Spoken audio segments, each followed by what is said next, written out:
Okay, I've got 405 down here, so I'm going to get going. This is COMP2804 Discrete Structures 2, and I'm Daryl Hill, the instructor. So today is January 24th. So we're going to finish Pascal's triangle and basically finish everything that you guys need for assignment 1. And maybe at the end, I'll answer a few questions. We'll see how it goes. I do know that pigeonhole principle is short. So basically at the end of that class, the last 20 minutes or so, there's a couple things we can do. I can go through some exercises that are relevant, or I can answer questions about the assignment that you guys have. I do have actually, I will be interested to hear, what questions you're having trouble with. So yeah, anyway.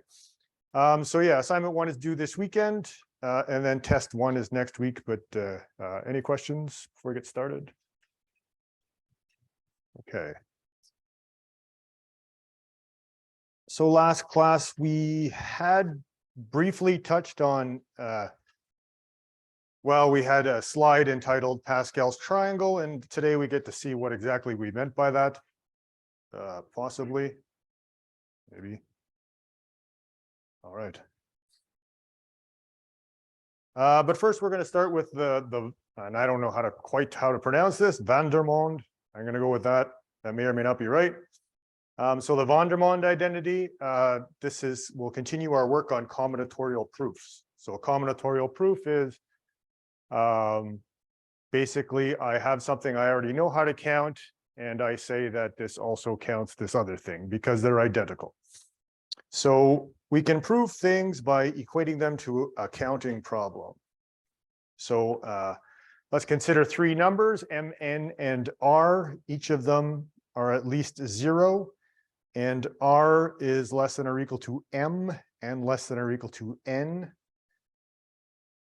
So then this would be the Vandermonde identity, which is I'm going to sum from k equals 0 to r, m choose k, and n choose r minus k. So times n choose r minus k.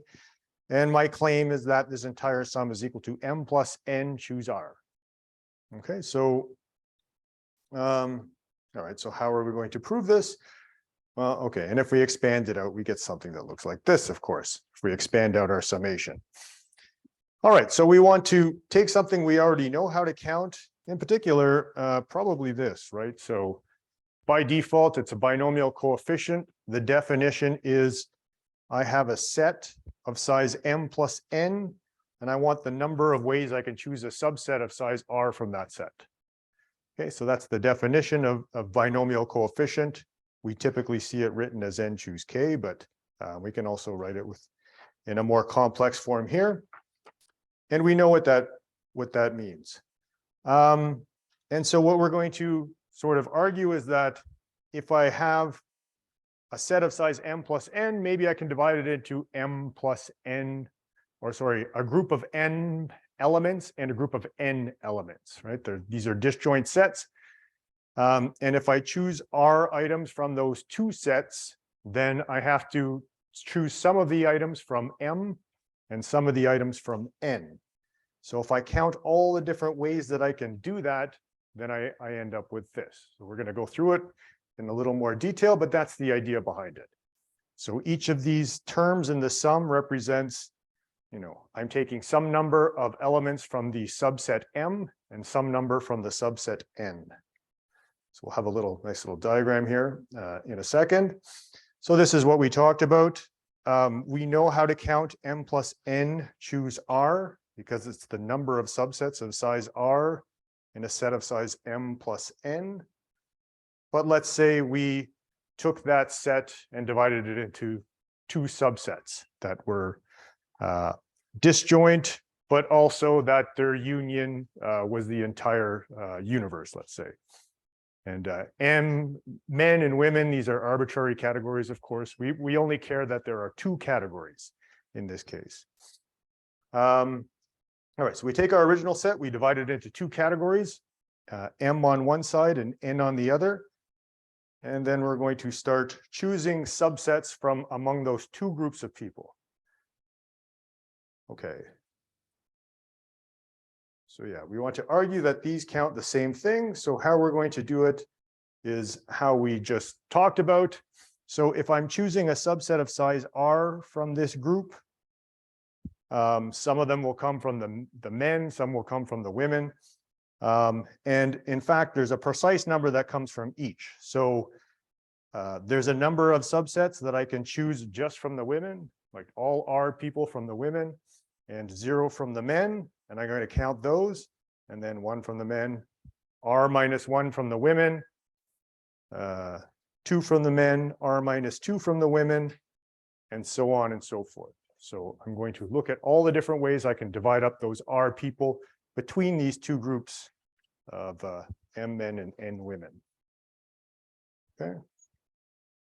All right. So, and now I want to count the number of ways that I can choose these subsets. So what do?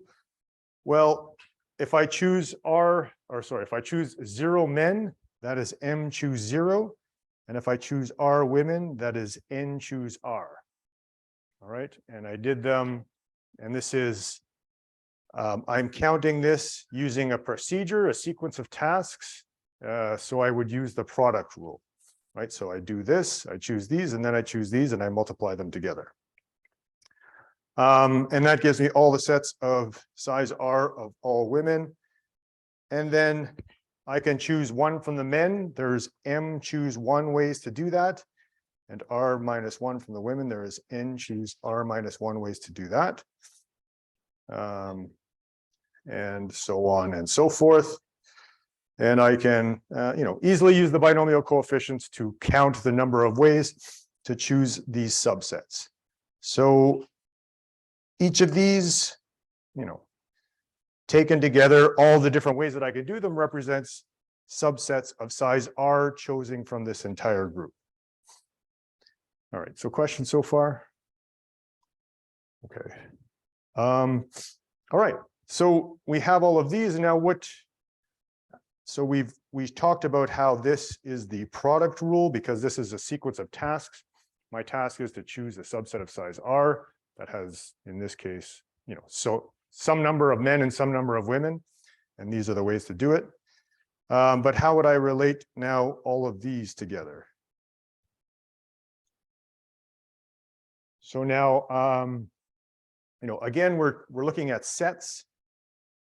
And I can think of these as, each of these is a solution. It's a set of R people taken from M men and N women. But they're each disjoint, right? So this is another R here with some number of men, some number of women. As long as the number of men and women are different, then all of these sets must be disjoint. And of course, these sets are all disjoint. So what that means is that if I want to find the union of all these sets, I use the sum rule. So yeah, here we use the product rule to determine, any given line in our little table here, any given row. And overall, I'm going to use the sum rule because they represent disjoint solutions, right? They don't have any solutions in common. Good questions on that? Okay. And that basically takes us to the end, right? So this is this expanded out. And these two binomial coefficients are multiplied together, and then I use the sum rule to sum them all up, and that is equal to this. And this is just counting all of the ways that I can choose R people. But just, making it harder, more difficult, I guess, but, it's a way to relate basically sort of related operations in ways that you may not think. And it's also a lesson in that there's always multiple ways to count things. But yeah, all right.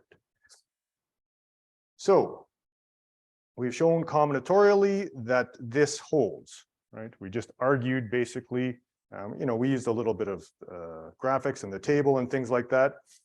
But we argued combinatorially. We just explained that, hey, look, if you're taking R things from this set, if you divide it into 2, then you can express it this way as well.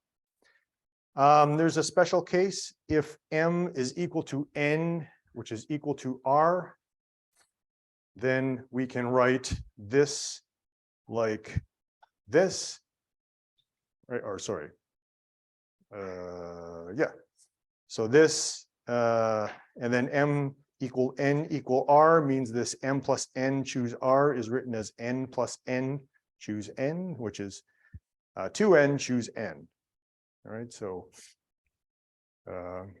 yeah, maybe this doesn't seem super awesome right now, but we're going to see it in context of Pascal's triangle in a minute. The other thing about this summation is, well, we know, we've argued this before, that n choose k and n choose n minus k are the same, right? Again, we used a combinatorial proof. We said that if I choose k items, then there are n minus k items left behind that also form a subset. So that means that these two things are equal. So I can rewrite this entire sum as yeah, n choose k times n choose k, summed from k equals 0 to n, which is n choose k squared, is equal to 2n choose n. All right. Maybe not super thrilling, but let's take a look at how some of these identities can be represented in one structure, Pascal's triangle in this case. So these are some of the things we learned. This is, when I take a subset of size k, there's a subset of size n minus k left behind. This is from, well, this is Newton's binomial theorem. So x plus y raised to the power n, I can express like this. But if x and y are equal to 1, then x raised to whatever power and y raised to whatever power are just 1. So that's where we got that from. We also just saw this rule or identity. And of course, Newton's binomial theorem in general, when x and y can be whatever. We also know that n choose 0. So if I have a subset of size n and I choose nothing from it, there's one way to do that. I choose the empty set. And n choose n, there's one way to choose the entire set.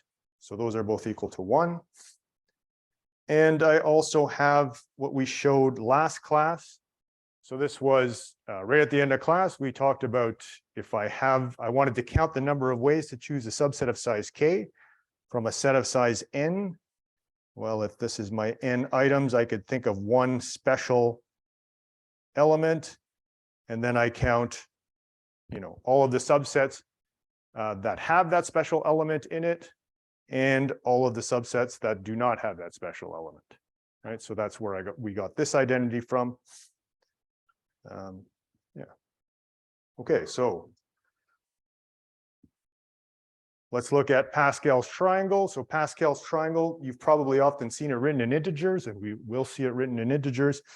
But it, in some sense, makes more sense as binomial coefficients.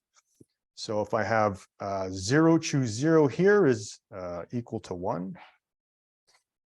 1 choose 0 is also equal to 1. 1 choose 1 is also equal to 1. So 2 choose 0 is also equal to 1. But now something special happens. So I start building the triangle, everything's equal to 1. But in the middle here, to get this, well, when you've seen it written with integers, you've probably seen it. I add the 2 elements above it to get this value. And in this case, we're representing with binomial coefficients, but indeed, 2 choose 1 is equal to 2, and it is equal to the 2 elements above it, to the left and to the right, immediately to the left and to the right. So I add those together to get 2. And this 2 choose 2 is equal to 1. Now, all we're really doing is in each row of this triangle, we're looking at all of the binomial coefficients that have, so in row n, all of the binomial coefficients that are choosing from a subset of size n. Right, so we call this row 0. because we're choosing from a subset of size 0, we call this row 1, because we're choosing from a subset of size 1. So this is row 0 is all the ways I can choose a subset from a set of size 0. Row 1 is all the ways I can choose a subset from a set of size 1. Row 2 is all the ways I can choose a subset from a set of size 2. And yeah, this is all the ways I can choose a subset from a set of size 3. Okay. And all the ways I can choose a subset from a set of size 4. So again, each row is represented by the, if it's n choose k, then it's row n. So in this case, that's row 0, row 1. And yeah.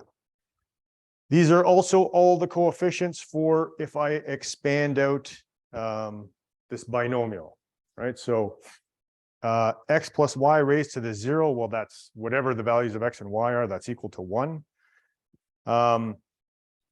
X plus y raised to the power 1, well, then when I expand it out, I simply have x and y, and the coefficients are 1 and 1.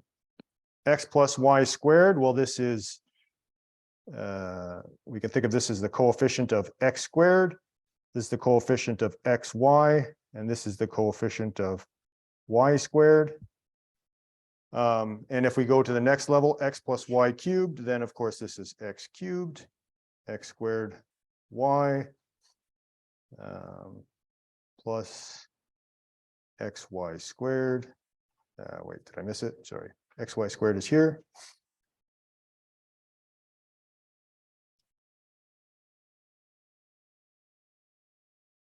Plus y cubed, right? So that's the expansion of x plus y cubed. Okay, some other things notable about Pascal's triangle. Of course, as mentioned, the outside of the triangle is all ones. So all of these outlined in beige or orange or whatever, these are all equal to 1. And then on the inside, I have, well, this is what we showed last class, and we called it Pascal's triangle. And the reason why is because if I take any element that's inside, and I look at the element above to the left and above to the right, well, then I can write it in this case. If I look at this Pascal's triangle identity, and I take n equal to 3 and k equal to 2, then I have 3 choose 2 is equal to n minus 1 is 2, k minus 1 is 1, plus n minus 1 is 2, and k is 2. Right, so that's 2 choose 1 and 2 choose 2. So when I'm building Pascal's triangle, I'm using this identity here. All right, questions so far? Okay. This is just an easy way to remember sort of some of these identities that we're giving you. And they all sort of appear in Pascal's triangle as well. This is Pascal's triangle written out in integers. So if I convert each coefficient to its value, again, I have ones down the outside. And to make the inner values, I simply add up the two elements immediately above it, to the left and to the right. Right, so the construction itself is very easy. I can write it out in coefficients, or I can add it up as I go. Yeah, we have this identity here, which we've talked about multiple times, but you can see this in Pascal's triangle. Here I have 4 choose 1 in this location, and here I have 4 choose 3. These match that pattern, and they're both equal to 4. And you can see, of course, there's a lot of symmetry. This would be 3 choose 1, and this is 3 choose 2, and they're both equal. And if I had more space and I expanded it further, you can basically, well, of course, the entire thing is symmetric, and all of that is based on this identity. Okay, and as mentioned, each one is the expansion of a binomial. And if I add up all of the coefficients, well, then I get 2 to the power of the row number. And this makes sense in the sense that we did talk about if I add up all of the binomial coefficients for a value n, then there are 2 to the n of them because it represents all the ways I can choose a subset from a set of size n. Okay, so there's a lot going on here. I'm not sure, maybe some of it's not filtering through, but yeah, this is all stuff that we've learned sort of all in one package. This identity here, if I square each element in the row and then add them together, I look down at, if this is row 3, I look down at the row 6 and find the center element. The sum of these is equal to this center element. Right? And so, and the way it's written, we know that because this is row 2 to the n, it must be even, and any even row has an odd number of elements, so there's always going to be a center element. Right? So 1 squared plus 3 squared is 9, that's 10, plus this is 19, plus 1 is 20. And in row 6, the center element is 20. All right. And yes, of course, the binomial coefficients from Newton's binomial theorem. Each of these is the, entry into Pascal's triangle. Okay, questions so far? I know maybe you guys aren't as thrilled as I am, but it is sort of, it can be useful for remembering some of these identities. Yeah.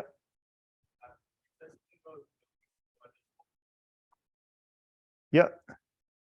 So if we look at, so this is row 0, and each row has one more element than the previous. And starting at row 0, there's an odd number of entries. So that means every even, so this one is even numbered, or so it's row 1, but it has an even number of entries. Row 2 has an odd number of entries, and so on and so forth. So it just alternates like that.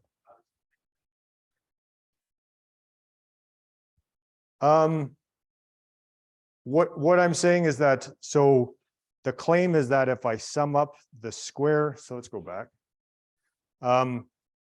This is in row 2n, right? So if I look at row 2n, well, that has to be even. N is just an integer. So if I multiply anything by 2, it's an even number, which means that there's an odd number of entries and it has a center element. Where am I going here? Wrong way. Yeah. So this is row 3. If I multiply 3 times 2, then it's an even numbered row, which means I have an odd number of entries. And so there exists a center element, that's all. Okay. Other questions? Yeah.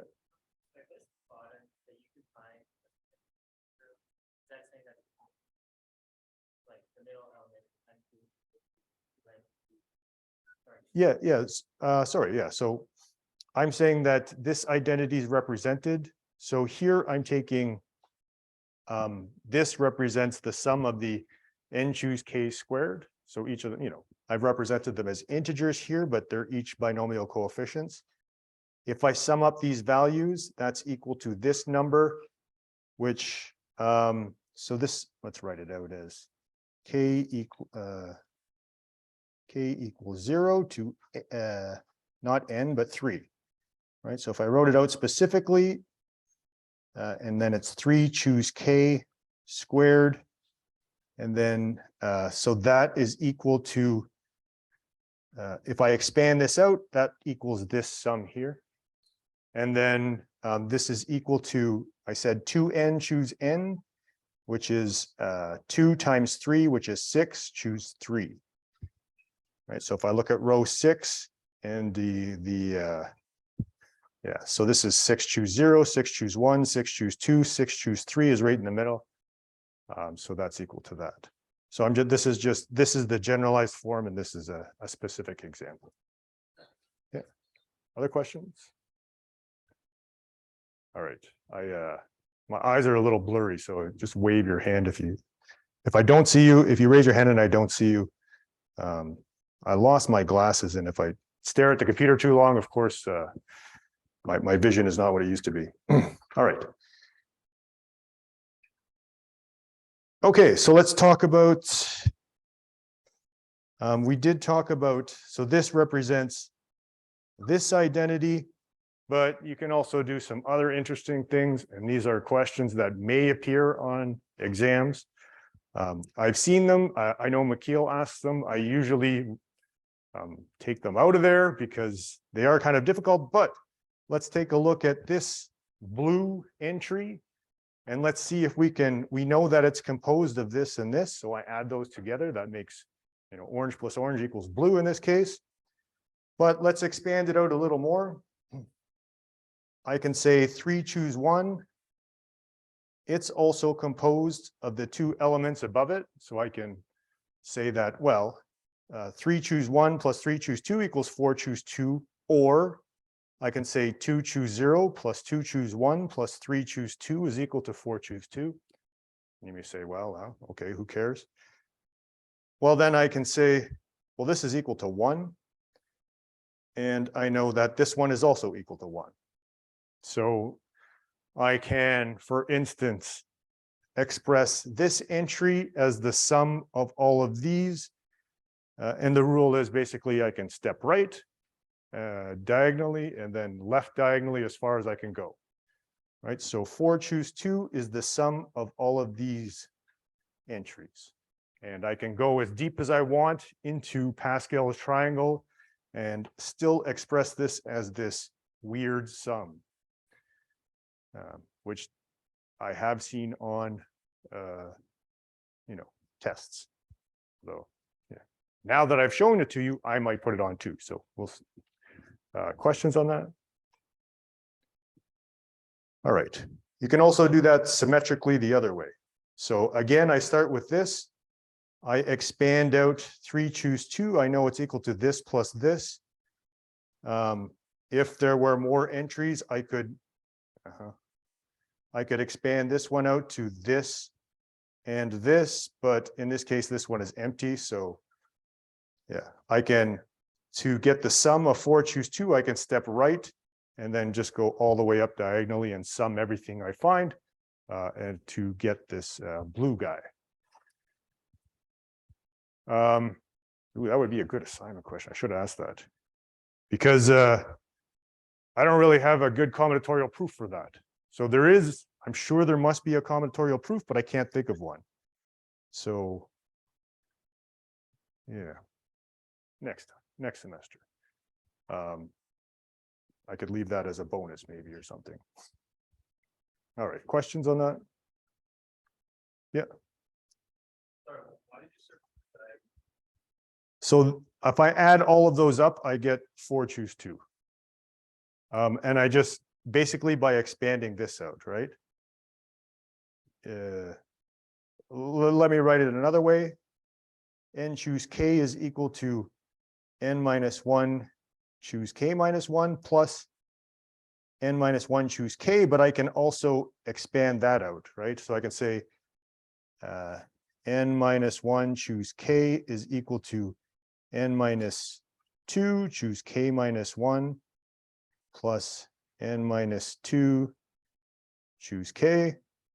So then I can start filling in N minus 2, K minus 1, but then I can also expand that out. So this is N minus 3, K minus 1, etc. So I can basically by recursively applying this definition, I can express N choose K as this series. Yeah, they're all additions. Yeah.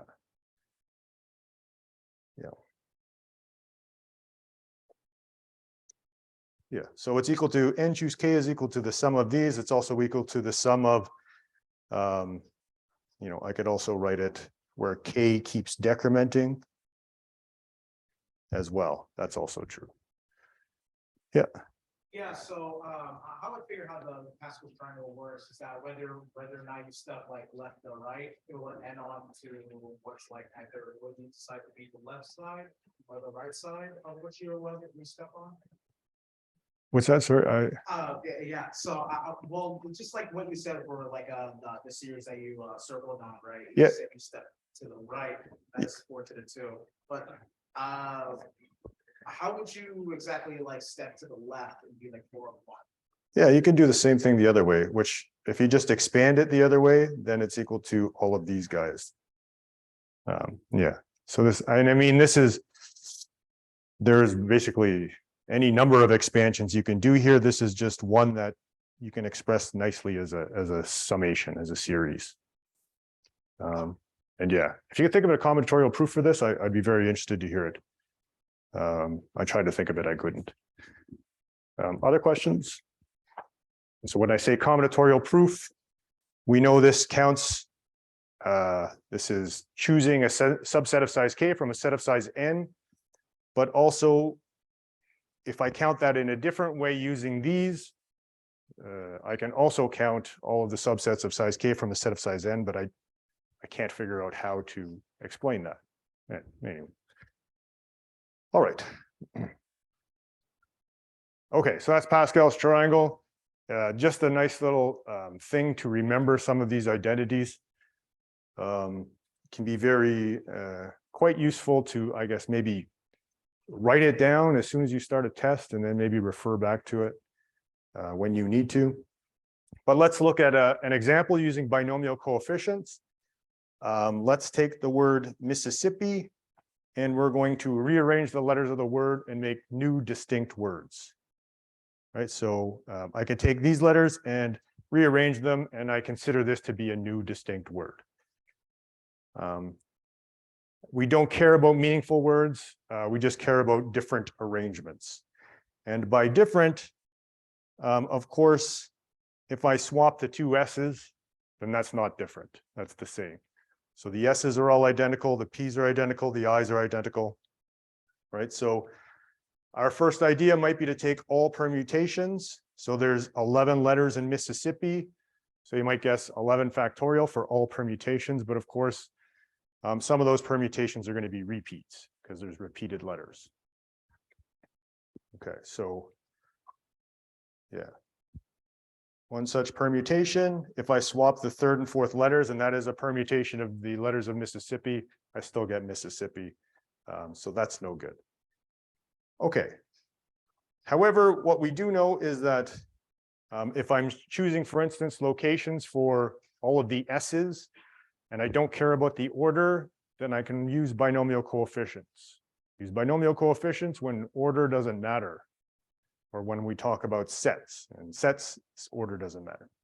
So I have my 11 spaces here that I can insert the letters, and I'm going to count all of the occurrences of each of the letters in Mississippi. So there is one M, there are 4 I's, there are 4 S's, and there are 2 P's, right, for 11. Okay. So there's only 4 distinct letters in Mississippi. And yeah. Okay. So what I'm going to do is I'm going to place the letters in the empty array, this, whatever. I just leave 11 spaces open where I can write the letters, and then I'm going to use the product rule. So the first thing I'm going to do is maybe place the M. So I have one M, I have 11 possible locations. So there's 11 choose one ways to do this. Right, so I don't know if I wrote that. Yeah, so let's put the M here. Next, I'll look at all of the I's. I have 10 locations left, and I have 4 I's to place. So I'm going to do, there are 10, choose 4 ways to do that. Again, I don't care about the order of the I's because whatever order, they're all the same. Right, so then let's put the I's in here, here, here, and here as an example. I have 6 locations left, and I have 4 S's. So I'm going to choose 4 of those 6 remaining locations. There's 6, choose 4 ways to do this.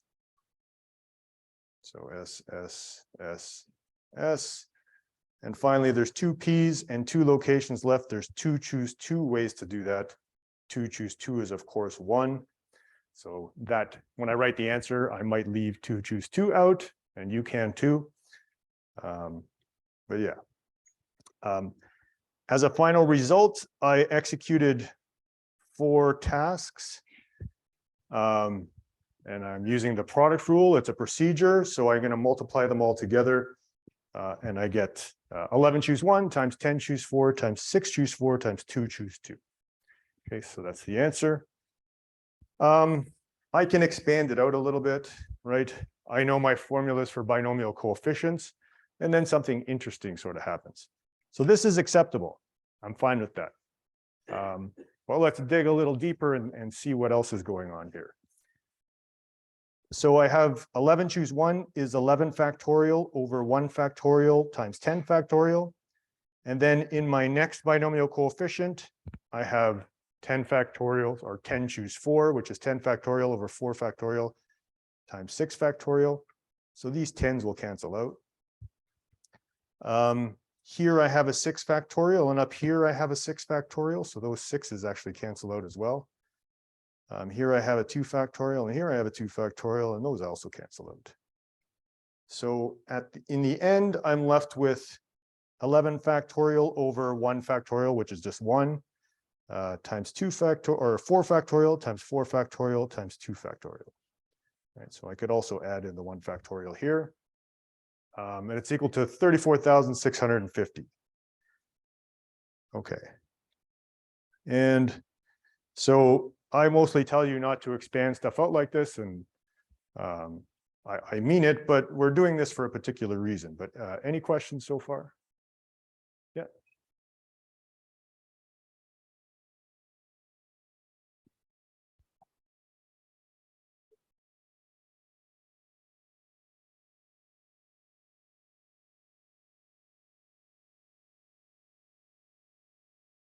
Which form?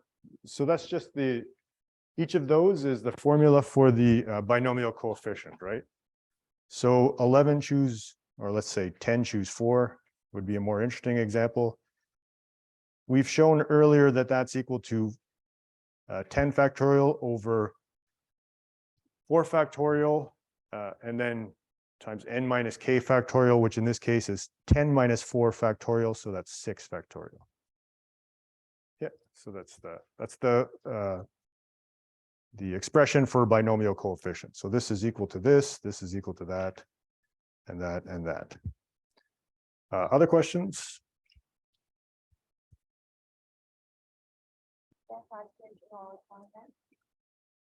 No, you can just write it as binomial coefficients. It actually looks better too, but we are sort of getting to a point.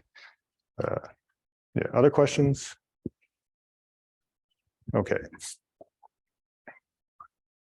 What if we change the order that we place these letters?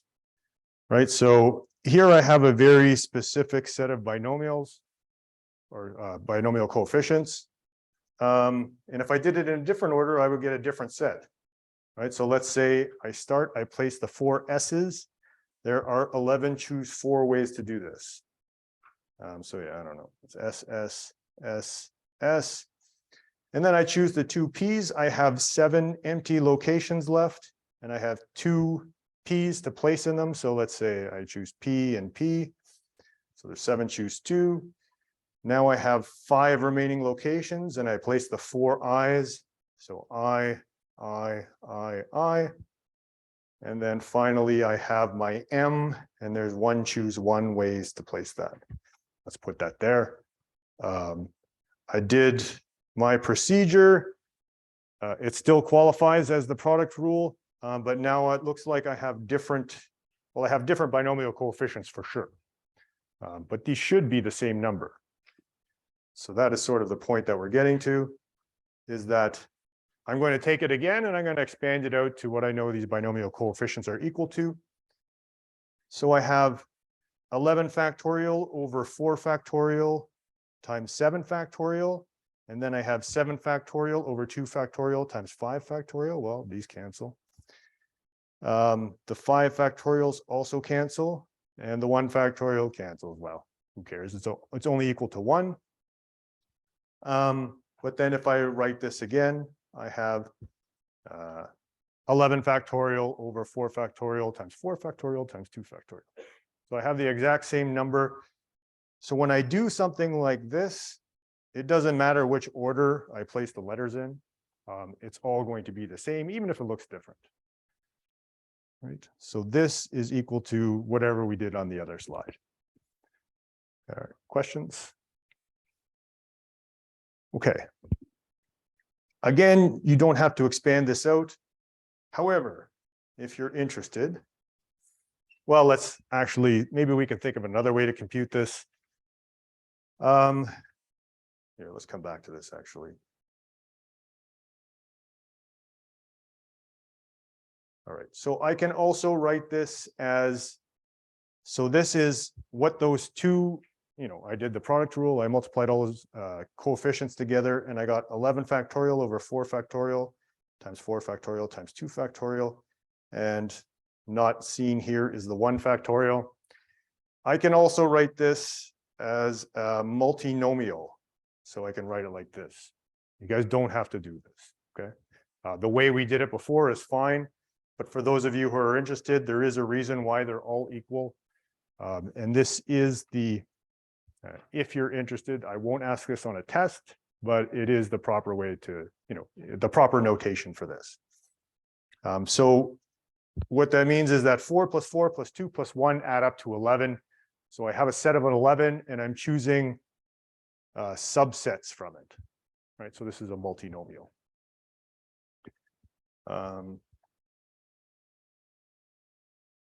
All right.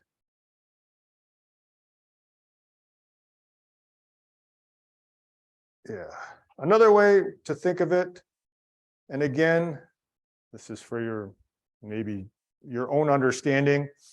So if I take all 11 letters and I write out all the permutations, I have 11 factorial of them, right? But we talked about some of them are duplicates. So what if we counted the number of duplicates, not counted specifically, but counted the factor, right? So, so if I look at all of the arrangements of S, so I have, if I look at all of the words that have S in 3, 4, 6, and 7, well, how many of those words are there that are repeats because of the S's? There are, well, there's 4 factorial permutations with the same arrangements of S. So I'm double counting by a factor, or I say double, I'm over counting by a factor of 4 factorial, right? So I can take 11 factorial and divide by the number of S's.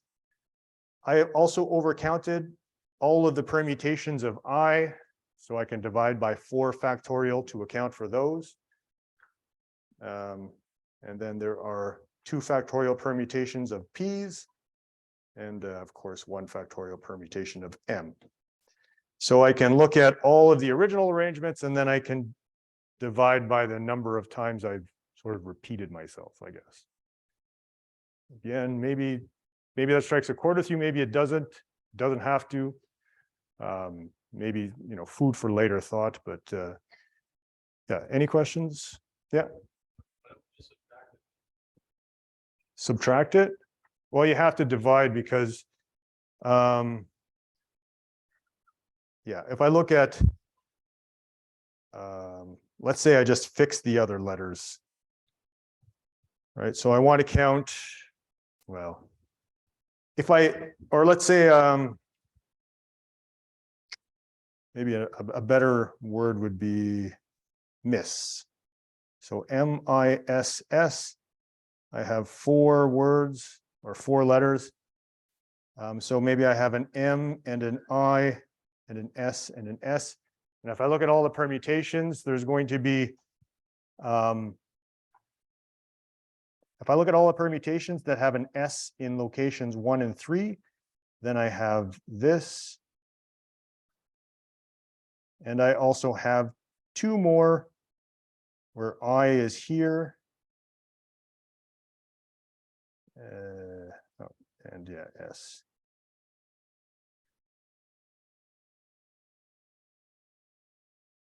So I have, if I divide by the number of ways I can arrange my S's, that's 2 factorial, then I get back, then it eliminates all the duplicates basically.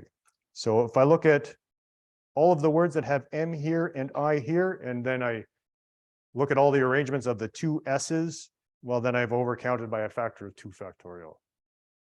I don't know if that makes sense, maybe, hopefully. But yeah, so I can, bigger examples might make more sense, but they would be, I don't have the space and they would take a lot longer. Yeah. Just clarifying that 34,000 number, that's already counted for overcounting? Yes. That'd be our fine tooth correct answer, no other word to it. Yes. But I'm in some sense trying to give you some deeper insights, but just writing out just the original procedure. This is fine here, or the other way. If I look at that, I can see that you know what you're doing here. So yeah. Other questions? Yeah. What if you do it by like other arrangements or something like that? Like, for example, like we want to do like 2 permutations of like IS or SI or an MI. Is there like a way we can do something like that, or does it have to be like a singular letter that's like with the word? I'm not sure what you mean, but I mean, there are, I guess, versions where I can say that the I and S have to be together. Yeah, so then you'd have to figure, so yeah, that's a good assignment question or a test question. So how would you figure that out? Well, you would treat this as a single character, basically. If it had to be IS, or if they had to be together, then you would treat them as, a single character that has 2 versions. Yeah. That might be a good exercise to do maybe at the end of class or something. Yeah. Other questions? How are we doing? Oh, we got lots of time. Okay.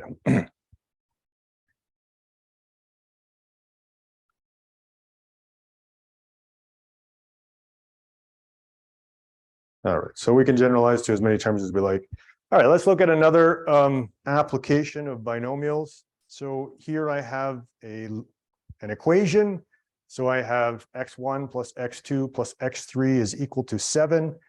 And these variables have to be at least 0. And I want to know how many solutions I have to this equation. So how many distinct values for x1, x2, and x3 satisfy this? All right, so let's think about how we could solve that. So we can write these solutions. We're going to write them. We'll alternate between this and this because it's nice to have some values represented. So for instance, of course, 2, 1, 4, I could write as 2 plus 1 plus 4 equals 7. Right, so this is just an alternate way to represent each possible solution to this problem. Yeah. And of course, this is 1 plus 1 plus 5 is equal to 7, etc. So if I write them all like this, I can sort of see immediately which ones are distinct from each other, and I can try and count these or these, whatever is easier. So what we're going to do is we're going to map it to bit strings. Bit strings are a thing we know how to count. So we're going to use bijection rule, which means that we're going to say that we're going to find a bit string or set of bit strings that we know how to count, and that each bit string represents one of these solutions, and each of these solutions is mapped back to exactly one bit string. So we're going to have a one-to-one function in both directions, which means it's a bijection, which means we will count. If we count one, we've counted the other. Okay, so how are we going to write these bit strings? We're going to write them as a sequence of zeros and ones. That's what they are. And what we're going to do is we're going to write a bunch of zeros and then a 1. So the number of zeros here will represent the value for x1. This 1 is in some sense mapped to here, to the plus sign, or if we're looking at the this version, it's mapped to the comma. So every time I see a plus sign or a comma, I write a 1, and then here I write whatever value there is for x2, and then this for the plus, and then the number of zeros corresponding to the value for x3. Right, so that's my that's how we're going to write the bit strings. And now we just want to count them. Well, if we want to do a couple things, we want to count them.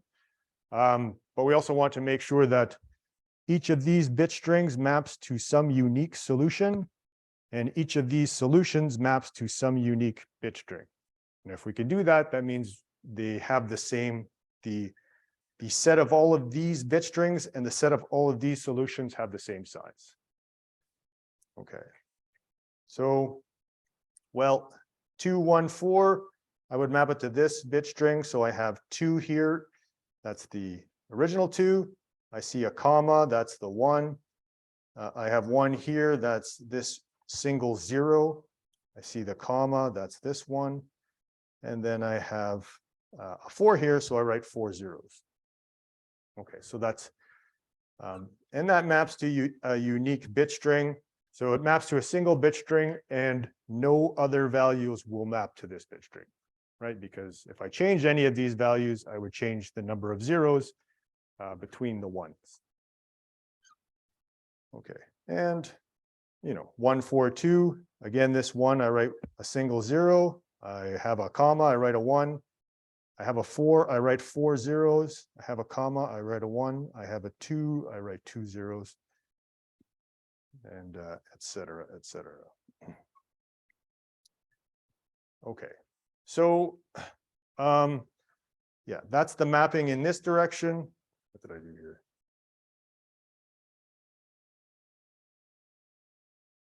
All right, well, I guess we'll do things a little bit out of order. We'll count the number of bit strings and then we'll map them the other way. I don't know why I did that. So how many ways can we write bit strings of this type? Right, so the number of zeros, if I look at the number of zeros, there's always going to be 7 zeros. And in this example, if I look at the number of ones, there's always going to be 2 ones. So now I have a bit string of length 9. So 7 plus 2, 7 zeros plus 2 ones. It has a length of 9, and 2 of the locations are going to choose to be ones. Right, so then the total number of bit strings of this type, yeah, so write down 9 zeros. There's one way to do that. And then I flip 2 of them. I choose 2 of them to flip. So there's 2 ways to, or 9 choose 2 ways to do that. Okay, so I'm going to, in some sense, I have 9 bits and I choose 2 of them to be ones and I write the rest as zeros. So there's 9 choose 2 solutions to this. I haven't quite proven that, but that's the idea. Questions on that? Yeah. I'm confused on why it's not 0, 7, 0 equals to 1 and all the zeros. Oh, yeah, I should have actually went over that example. So I have a 0 here. So I'm going to write 0 zeros to start with, right? So I have no zeros here. And then I have a comma, so I'm going to write a 1. So I start with this 0 is represented by just emptiness. Then I write the 7 zeros here for this 7. And then I see a comma and I write a 1, and then I see another 0, and then again, it's just emptiness. I guess another version of that would be 3, 0, 4. I could write that as, I start with 3 zeros. I see a comma, that's a 1. There's 0 zeros here, so I write nothing. I see another comma, that's another 1. And then 4 zeros, 1, 2, 3, 4. So if I see 0, I just write nothing in my bit string. If I see 0 in my representation. Other questions? Yeah.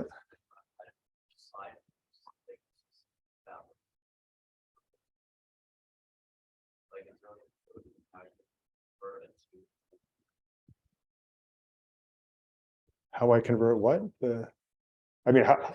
The start, the 1 in the, like, for the 1 in the middle. Yeah. For the 1 is doing the exact same way every other would have, like, the 1 for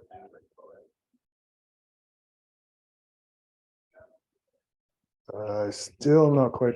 So how do I convert the zeros? Like, how did I do? Oh, okay, so this would be the 2 zeros here. This would be the 1 0 here. If I write it like this, and then this is the 4 zeros here. So exactly, yeah, yeah. All right, other questions? Yeah. Yeah, I'm actually was kind of lost in how to get into 9/2 solutions, especially since I like how many ways we could write the bit strings with like how we can have a number of ones. Right. So let's say I have a bit string of length, I mean, whatever, I have a bit string of length 5, and there are 2 1s in it. So how many of those types of bit strings I have? There's 5 choose 2. Right, because well, there's a number of reasons for that, but I mean you can map it to subsets of size 2 from a set of size 5, but really I have 5 things, I'm choosing 2 of them, the order doesn't matter. So that's 5 choose 2. So how I got 9 is that, well, I need 7 zeros in my bit string, and I have 2 plus signs here. So in some sense, I have 3 arguments, but in between them are 2 plus signs. So then I need 2 more bits. So I have 7 zeros and I need 2 1s, and I want to count all the arrangements of 7 zeros and 2 1s. So that's 9 bits altogether. Right. So, and I mean, as another example, if I said x1 plus x2 plus x3 plus x4 equals 7. Well, now if I want to represent this as a bit string, I'm going to need 3 1s. Right. So I'm still going to have my 7 zeros, but I'm going to have 3 1s for the bit strings. So that means this will be 10, choose 3 solutions to things like an expression that looks like that. Okay, so it's like what like equals to 7 and plus the plus signs is what we should have all together, and that should choose over the 3 plus. Yeah, that's how I remember it. Yes, I remember it as the number of zeros. So whatever this value is, plus the number of plus signs, choosing the number of plus signs. Because I find the other way is the other way you have a bunch of minus 1s, and I always find -1 + 1 confusing, or at least I mix them up. So yeah. Other questions? Okay, how are we doing? Good. All right, so I didn't quite prove it yet. So that's the idea behind the proof though. But I didn't show that there's a bijection between these yet. So we have to argue the other direction, which means that I have to start with a bit string of length 9 that has 2 1s in it, and argue that I can map that to a unique solution to my linear equation. Right, so, well, easy enough. I just start counting. I see 1 0, I write a 1. I see a 1, I write a comma or a plus. I see 4 zeros, I write a 4. I see a 1, I write the comma. I see 2 zeros, I write a 2. So that maps to one single unique solution, and I cannot have a different bit string mapped to these 3 numbers. A different bit string with 2 1s and 7 zeros would have a different number of zeros in some location. So yeah, I have to show the bijection to show that this properly counts, since I'm counting bit strings, and I want to show that this also counts this. I have to show the bijection. I have to argue that each of them is a function onto the other 1-to-1. So you get a bijection. All right. So yeah. So we can map back and forth. There's a 1-to-1 function in each direction, which means we have a bijection. And the set of solutions that look like this, I write down 3 numbers that sum to 7, has a 1-to-1 bijective function to the number of bit strings of length 9 with 2 1s. Okay. All right, questions on that? Okay, so more generally, I can express it as any number of variables x1 through xk equal to some value n. And how many of these are there? Well, this bit string would have k minus 1 many ones, right? I have k values, but I have k minus 1 plus signs between them. And I'd have k minus 1 ones, that's the number of plus signs. And I have n zeros because they all sum up to n, right? So I can take any linear equation that looks like this and count the number of solutions using a formula like this. So if I have k variables, x1 through xk, and they sum up to n, then there are n plus k minus 1, choose k minus 1 solutions. Now, like I said, the minus 1 plus 1, I mean, I always have to like plug in some values to remember which one it is. So I always think of it as n plus the number of plus signs, right? So if I have something like this, I just count the number of plus signs, and it's n plus the number of plus signs. Choose the plus signs. All right, so where p is the number of plus signs. Okay. Let's look at a slightly different version now. Almost the same. I have x1, x2, x3. They're all at least 0. But now I'm going to say they're less than or equal to 7. Okay, so what's the modification we have to do here? Well, we can write it as bit strings, the same as we did before. We have 2 1s and we have some number of zeros, but now we might have less than 7 zeros, right? So we add them up. It can be 6, it can be 5, it can be 4, it can be 1, it can be 0.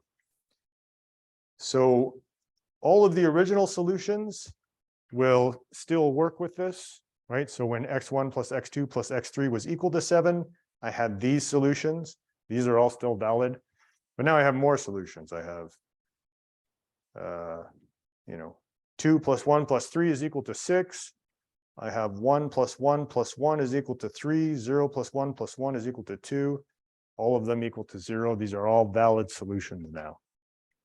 So I want to count them, but it's going to take a little twist on our old proof. So what I'm going to do basically is I'm going to rewrite this as so x1 plus x2 plus x3 less than or equal to 7. I'm going to write that as x1 plus x2 plus x3 plus x4 being equal to 7. And how I define x4, so I'm going to claim that the number of solutions to this is equal to the number of solutions to this. Again, we have to show a bijection, which means we have to map all of the solutions to this to solutions to this. But that should be simple enough.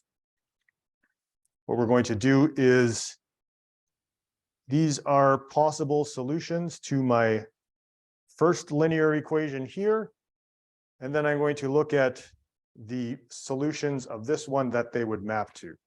So I would say, well, I'm going to take 2, 1, 4, and I'm just going to add in a fourth number here that makes it equal to 7.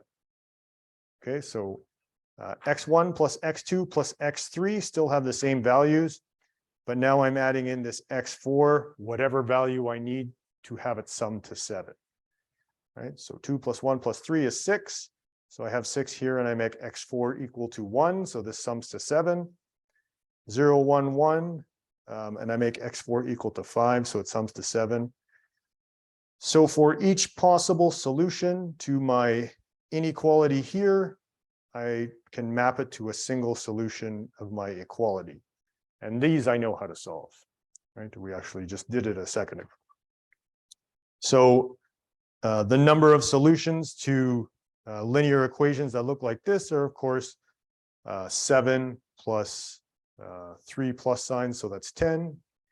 Choose 3. right? So again, I write down my bit string. X1 represents the number of zeros here. And then this is a plus or a comma or whatever. And so on and so forth. Right. So, yeah. So let X equal 7 minus the sum of the first three. The first three sum up to at most 7. So X might be some value from 0 to 7. And then I can write down this equation, and I have 7 zeros and 3 1s in my bit string. So I have 10. Yeah, whatever. That's what I don't like about slides, is they're not, I was thinking one way when I wrote them, and then here I'm on a different tangent, but all right.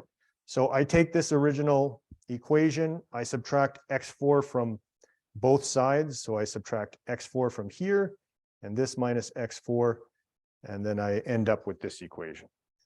So I can map this inequality to this equality and back again simply by defining an x4 to make this inequality into an equality, and also by simply subtracting it from both sides.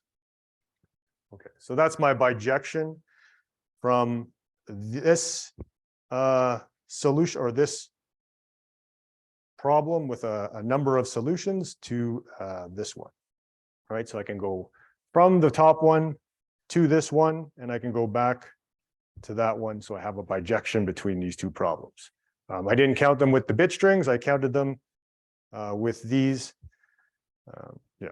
All right. Questions? Yeah.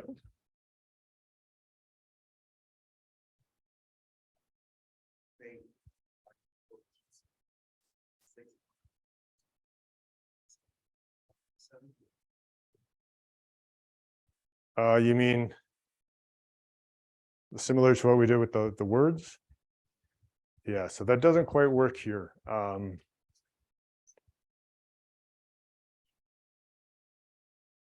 Well, it actually, it is that, except that here my alphabet consists of only 2 letters. But I think what you're asking is, can I do that for this linear equation? So how would I write that then?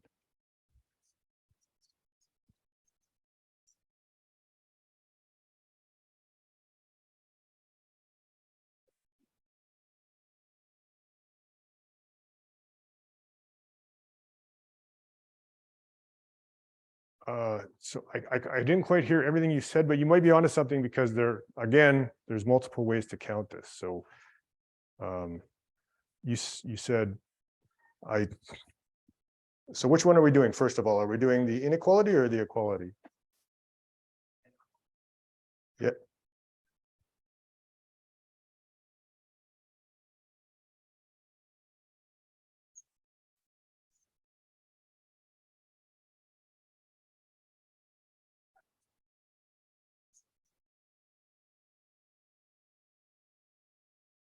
Aha. Aha. So I can say that I can sum up. I can just say this is equal to the number of solutions to this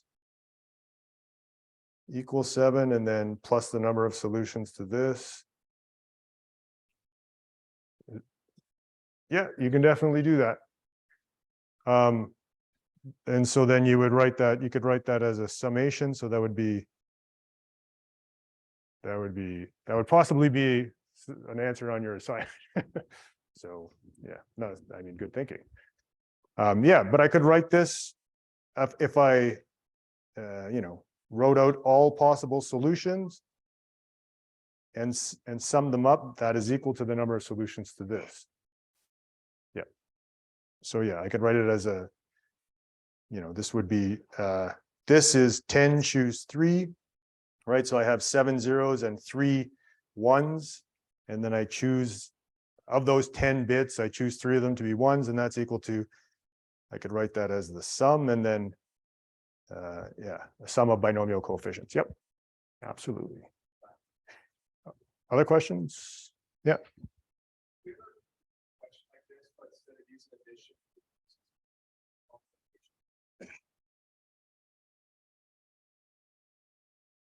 Oh, you mean in these?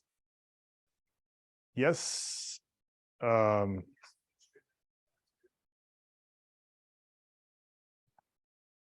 Actually, well, so we'll talk about it. So we're sort of leading into something similar to that. So you can, if I had a minus here, you would have to add a certain number to both sides to make them all positive again. Yeah, so I think I forget. That's a good question. Yeah, other questions? Yeah. Yeah, sorry, a lot of this went over my head. Can you explain why you decided to choose, do you have like X4? Why I decided to include the X4 here?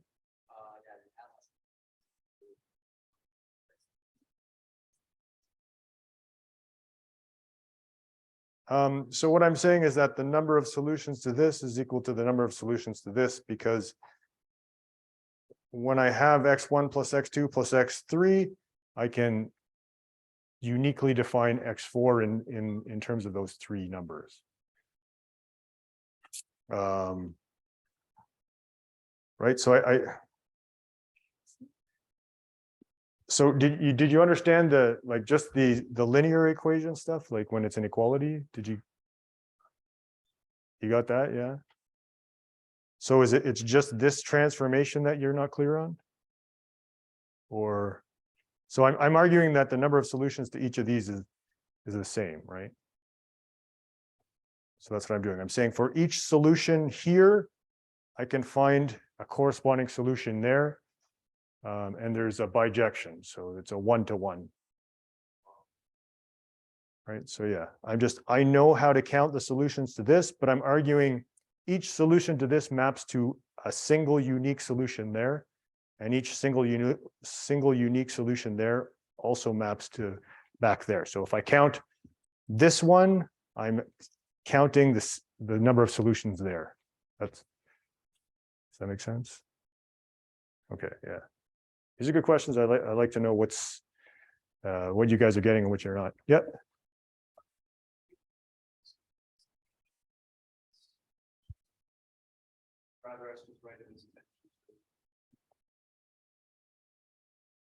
Yeah, I suppose you could write. But I mean, what do you?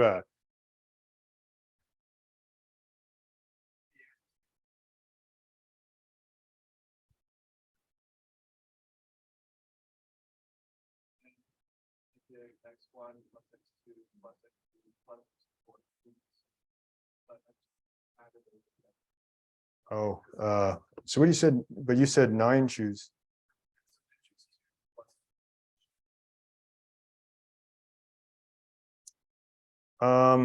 So that does track. Your explanation doesn't quite though. But maybe you meant something a little different. The way you explain it though, I think you'd be double counting some of these solutions, right? But yeah, you can, I mean, that's just what you described as Pascal's triangle. So yeah, you could, so you probably have something. Maybe I misunderstood or whatever. Yeah. Other questions? Okay. All right. Oh, we have 2 questions here. There's 2 plus signs. Yes, that's less than or equal to. Again, so the argument is, and maybe I missed this question from earlier, the argument is that this has the number of solutions to this. Right, so all of these fit here, but then there's more, right? So I could, because X1 plus X2 plus X3 might equal something less than 7. But my argument is that the number of solutions to this is the same as the number of solutions to this. And how I show that is that I just add in this term X4 that, is basically 7 minus the first 3 terms. Right, so that's the argument, that the number of solutions to this, which we know, is the same as the number of solutions to this. So yeah, there are only 2 plus signs here, but the 2 plus sign rule applies to equality, not to inequality. Okay. All right. Yeah, so here's a final example. Let's think about, oh, what if we had some minimum for x1 and x2 and x3? How are we going to count that now? Obviously, there's fewer solutions because they can't be equal to 0. So if I map it to a bit string, I get the same sort of thing. The problem is I need at least 1 0 here, at least 1 0 here, and at least 1 0 here. And maybe that's difficult to count. Maybe not, I don't know. But the other thing we can do, the same we did with the binomial coefficients, we can turn it into something that we know how to solve, right? So we can assign these variables, x1 prime equals x1 minus 1, x2 prime equals x2 minus 1, and x3 prime equals x3 minus 1. And then the values of x1 prime and x2 prime and x3 prime are greater than or equal to 0. Which is, and then we know how to solve this system of linear equations. However,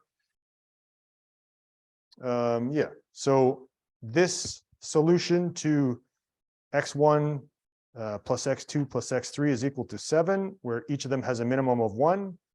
Well, that maps down to these where I subtract 1 from each of the values. So I have a function from these solutions to these solutions.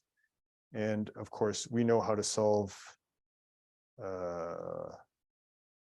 yes, we know how to solve solutions that look like this, right? So when we subtract 1 from each of these variables, that means they're going to sum up to 7 minus 3, which is 4. And if I had different values for here, say if I had x2 greater than or equal to 2, then I could subtract 2 from it, but I would also have to subtract 2 from the 7 in order to maintain the equality. Right, does that make sense? This is, so yeah, I'm writing x1 plus x2 plus x3 equals 7, which is x1 minus 1.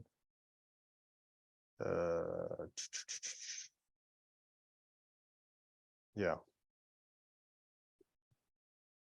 X prime minus 1.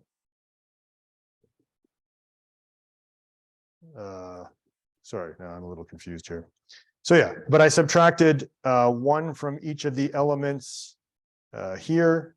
So I subtracted 3 total, so I have to subtract 3 total from the sum. Okay, so then x1 prime plus x2 prime plus x3 prime is equal to 4. I have 4 zeros, I have 2 1s. My bit string has size 6, and I'm going to choose 2 1s. And so solutions are 6, choose 2. And that applies in general to any constants I want to put here. And of course, as was mentioned, you might want to think of, well, what if I allowed negative numbers here? Then how would I, it's probably not too difficult to figure out how to do it if you understand this, but yeah, a slight variation. All right, questions? Yep. Yeah, so I was wondering, is it like step by step kind of thing? Like we first since we have this rule, like let x prime and let x2 prime, let's say x3 prime have all these rules, we then translate them to bit strings, then we then translate them to linear equations, or is there like another solution, another way we can go about this, like the Mississippi model? No, this is, well, there's always more solutions, but this is the, I mean, I would imagine this is the simplest one. I probably didn't, again, I sometimes feel a little constrained by the slides, but I mean, that's no excuse. I didn't really explain it probably that well, but if I subtract, these are equal to the original values minus 1. So when I sum them together, I just get 4 now instead of 7. This is the easiest mapping. It's pretty clearly a bijection. Anything else, I'm not sure you would want to do. Other questions or? Okay, so next class, we will talk about the pigeonhole principle and then come with your assignment questions if you have them.